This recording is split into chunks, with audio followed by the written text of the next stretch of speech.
Journal entry for purchase of inventory under perpetual inventory system is inventory account debit to vendor और GRIR account। अगर आप SAP, ERP और tally में inventory accounting पर काम कर चुके हो तो ये वीडियो आपके लिए काफ़ी इजी रहने वाली है, क्योंकि इस वीडियो में हम परपेचुअल इन्वेंट्री सिस्टम और पीरियोडिक इन्वेंट्री सिस्टम को जर्नल एंट्रीज के थ्रू समझने वाले हैं। परपेचुअल इन्वेंट्री सिस्टम में इन्वेंट्री का रिकॉर्ड रियल टाइम बेसिस पे मेंटेन किया जाता है, मतलब जैसे ही गुड्स परचेज होता है या सेल होता है, इन्वेंट्री रिकॉर्ड तुरंत अपडेट हो जाता है। वहीं पीरियोडिक इन्वेंट्री सिस्टम में इन्वेंट्री का रिकॉर्ड हर ट्रांजैक्शन के साथ अपडेट नहीं किया जाता। इन्वेंट्री की एक्चुअल वैल्यू पीरियड के एंड में फिजिकल स्टॉक काउंट करके निकाली जाती है। चलिए एक प्रैक्टिकल एग्जांपल से देखते हैं। मान लीजिए एक बिजनेस ने 50,000 का गुड्स क्रेडिट पे परचेज किया।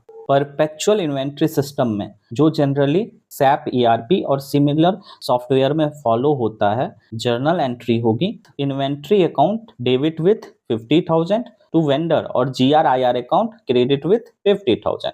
यहाँ ध्यान देने वाली बात यह है कि इस जर्नल एंट्री में परचेज ऑफ गुड्स को डायरेक्टली इन्वेंट्री अकाउंट में रिकॉर्ड किया गया है। वहीं पीरियोडिक इन्वेंट्री सिस्टम की बात करें जो कॉमनली टैली में यूज किया जाता है, into that journal entry would be purchase account debit with 50,000 to vendor account credit with 50,000। Perpetual inventory system के उलट यहाँ परचेज ऑफ इन्वेंट्री को परचेज अकाउंट में रिकॉर्ड किया गया। अब सेलिंग साइड पे आते हैं और मान लीजिए बिजनेस ने 45,000 में गुड्स क्रेडिट पे सेल किया जिसकी कॉस्ट 30,000 थी। तो इस केस में परपेचुअल इन्वेंट्री सिस्टम में दो एंट्रीज पास होगी। Entry number 1 customer account debit with 45,000 to sales account, और क्योंकि इन्वेंट्री बिजनेस से बाहर गई है due to sale, so entry number 2 would be cost of goods sold account debit with 30,000 to inventory account credit with 30,000। वहीं periodic inventory system